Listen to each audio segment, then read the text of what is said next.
Bagong pitas. May luto na guys, isa. Tuloy natin yung puno guys. Dagdag pa to abono sa kanyang katawan.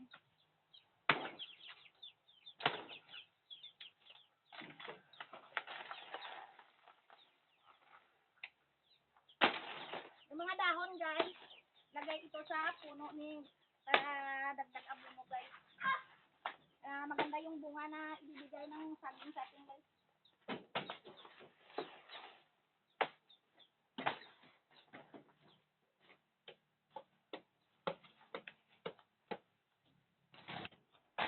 Ito yung ginagawa ko guys pag apoy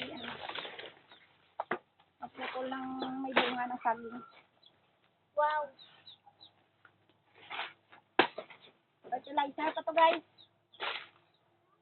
Thank you for watching guys.